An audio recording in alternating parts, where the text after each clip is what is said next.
एक वाद सुरू झाला आहे. मराठी भाषा हे रिक्षा चालकांना सक्तीची करण्यात आलेली आहे. परंतु यावर मुख्यमंत्र्यांनी असं स्टेटमेंट दिलं की ज्यांना मराठी भाषा येत नाही त्यांना आम्ही शिकवू, परंतु आता यावरून वाद घालू नये. बरोबर आहे ना. आता एवढं प्रचंड प्रमाणावर जे आहे हा वर्ग आहे की ज्यांना म्हणजे जो महाराष्ट्रातला नाही, हे टॅक्सी चालवणारे, रिक्षा चालवणारे किंवा इतर ठिकाणचे, आणि दुर्दैवाने ते अजूनही बरोबर काही मराठी शिकले, काही शिकले, काही नाही शिकले. तर त्यावरून त्यांनी सांगितलं की ठीक आहे, काय या लोकांना आता मराठी शिकवावं लागेल. काय काय तर काहीतरी एक योजना असतीलच ते. खरं म्हणजे माझं तर म्हणणं, हे सगळे जे गाड्या, ट्रक ड्रायव्हर, अमुक PWD मिनिस्टर तेव्हा पण सांगतोय की यांचे पण एक 2-2 दिवसाचे हे कोर्स घेतले पाहिजे की डाव्या बाजूने कोणी चालायचं, मधून कोणी चालायचं, डिवायडरच्या बाजूने कोणी चालायचं. हे अनेक जे आहेत नियम जे आहेत ते नियम पाळतच नाही कोणी. तसंच या बाबतीत सुद्धा जे आहे आवश्यक तेवढं तरी मराठी जे आहे त्यांनी ते शिकलं पाहिजे. आणि एक आहे की आपले मराठी लोक ज्या वेळेला गुजरातमध्ये जातात, गुजराती बोलतात, तामिळनाडूमध्ये गेले तर तामिळ बोलतात. तसं इथे सुद्धा जे आहे कामापुरतं तरी ह्या लोकांनी जे आहे मराठी बोललंच पाहिजे. आणि त्यासाठी तर सेम सांगतात ते अगदी बरोबर आहे. वाद करून काय मुद्दा काय मिटणार नाही. ठीक आहे ना, त्यांना दिवसाचा एखाद तासाचा क्लास वगैरे लावून वगैरे वेगवेगळ्या संस्था निर्माण होते करता येईल आपल्याला, ते करूया ना. त्यासाठी समाजाने सुद्धा प्रयत्न करायला पाहिजे. शेवटचा प्रश्न घेतोय. राज्यात शेतकऱ्यांना 2 लाखापर्यंत कर्जमाफी देण्याचा आता विचार सध्या झाला आहे, तयारीत आहे सरकार, आणि 35 लाख शेतकऱ्यांना याचा फायदा होतो. तर या संदर्भात काय माहिती? चांगली गोष्ट आहे ना. सतत आपण जे आहे पहिल्यांदा शिवाजी महाराज कर्जमुक्ती योजना दिली, नंतर महात्मा फुले कर्जमुक्ती योजना दिली, आता अहिल्याबाईंच्या नावाने आपण देत आहोत. हे खरंच आहे ना की एक तर जे आहेत जे आपण पिकवतो त्याला ते एक्सपोर्ट होत नाही आहेत, त्याला अनेक गोष्टी आहेत, त्याच्यामुळे भाव कोसळत आहेत. आणि शेतकऱ्याला हे जगवायलाच पाहिजे ना. शेतकरी जगला तर जग जगणार आहे. त्याच्यामुळे त्यांना मदत करायलाच पाहिजे, हे सरकारचं काम आहे. अनेक उद्योगधंद्यांना सुद्धा मदत करतातच ना बँका, सरकार वगैरे. अडचणीत आल्या तर मग ते OTS वगैरे अमुक तमुक करून ते एक प्रकारे मदतच जाते त्यांना. तसंच शेतकऱ्यांना अडचणीच्या काळामध्ये मदत करायला पाहिजे. कारण पाणी आणि अन्न आणि हवा या 3 गोष्टी ज्या आहे माणसाला जीवनावश्यक आहेत, त्यासाठी सांभाळण्याचं काम आम्ही सगळ्यांनी करायला पाहिजे. अशोक खरात जो आहे त्याची कोठडी संपते 3 दिवसांची. आज पुन्हा कोर्टात हजर केले जाते.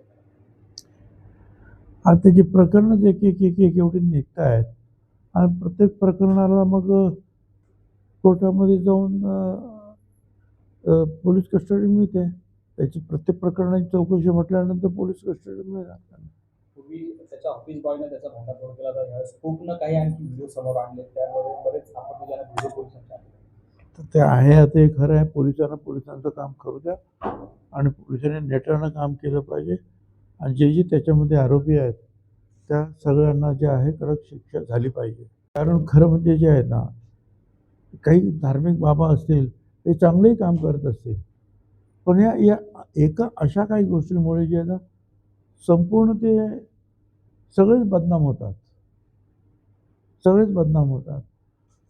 आणि त्यामुळे अशा ज्या प्रवृत्तीचे लोक असतील तर त्यांच्या बद्दल जे आहेत पूर्ण चौकशी झाली पाहिजे.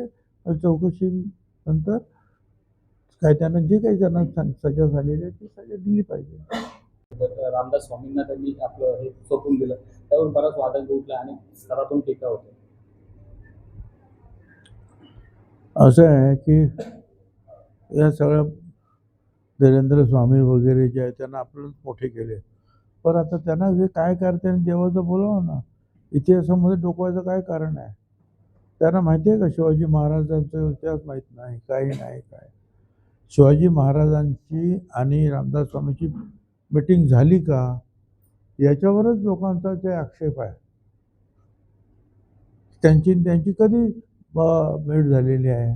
ते काही माहीत नसताना जे आहे इन्होंने राज्य उनको दिया, फिर उन्होंने राज्य उनको परत. अरे काय काय काय काय खेळ होता काय?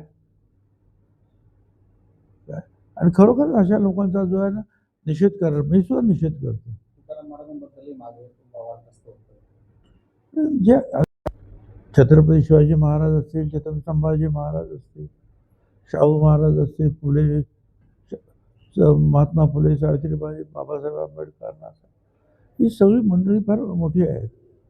आणि यांच्याबद्दल जोपर्यंत पूर्ण इतिहास माहिती नाही तोपर्यंत आपण आपलं काहीतरी नवीनच इतिहास निर्माण करायचा लोक नाही सहन करणार.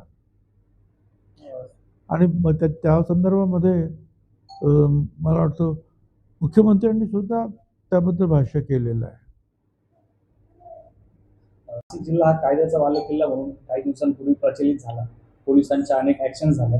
आता नाशिक जिल्हा भोंदूबाबांचा बालेकिल्ला म्हणून प्रचलित होतोय. निफाडमध्ये देखील एका महेशगिरीवर कारवाई झाली असल्यावर पोलिसात गुन्हा दाखल झाला.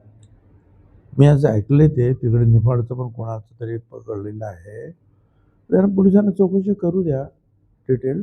मी पोलिसांना विचारतो नक्की काय आहे ते बघूया. एक दोन लोकांमुळे जे आहे आता नाशिक जे आहे पहिल्यापासून त्यांना आपण मंत्रभूमी म्हणतो. अनेक प्रकारचे जे आहेत इथे कुंभमेळा, वेगवेगळ्या प्रकारचे पार त्र्यंबकेश्वरपासून नाशिक वेगवेगळे आखाडे आहेत. त्याच्यामध्ये वेगवेगळे साधू संत सगळे हे राहतात. त्याच्यामुळे सगळे काही बदनाम होतात असं मला काय वाटत नाही. या असे काही नतदृष्ट निघतात काही काही लोक. ते काय कुठलं ते काय बाबा खरा आता लोकांना वाटतं ईशान्य काय मंदिर आहे. मंदिर म्हटल्यानंतर जातो माणूस पाया पडा. आम्हाला पण नेतात कुठं लोक. साहेब तुम्ही या रस्त्याने आलात ना, चल ना तरी नारळ फोडा ना. आता आम्हाला काय माहिती. आम्ही जातो नारळ फोडतो. तिथे कोणतरी बाबा असतो. ते बाबाही फोटो काढतो आणि तुम्ही फोटो काढता. आणि त्याला काय करायचं आम्ही? हां पण त्याचा अर्थ काही सगळेच वाईट आहे अशातला भाग नाही. राजकारणामध्ये सुद्धा काही लोक असे वाईट निघतात. मीडियामध्ये सुद्धा निघतात. धार्मिक संस्थांमध्ये निघतात. मेडिकल प्रोफेशनमध्ये निघतात. शैक्षणिक प्रोफेशनमध्ये निघतात. प्रत्येक क्षेत्रामध्ये काही वाईट गोष्टी निघतात. याचा अर्थ ते पूर्ण क्षेत्र बदनाम आहे असं मी मानत नाही. साहेब अशोक खरातमुळं रुपाली चाकणकर यांना पद सोडावं लागलं. आता अशोक दुसरा भोसले जो पुण्यात बाळूमामाचा अवतार सांगायचा त्याला अटक झाली आणि रुपाली ठोंबरे ज्या राष्ट्रवादीच्या नेत्या आहेत त्यांचे फोटो त्यांच्याबरोबर व्हायरल झाले. मी तरी अजून काय ते ऐकलं नाही. हे दुसरं आणखी कोणी पुण्याचं काय प्रकरण. परंतु जे काय आता असेल तर पोलीस चौकशी करतील, मग पाहू.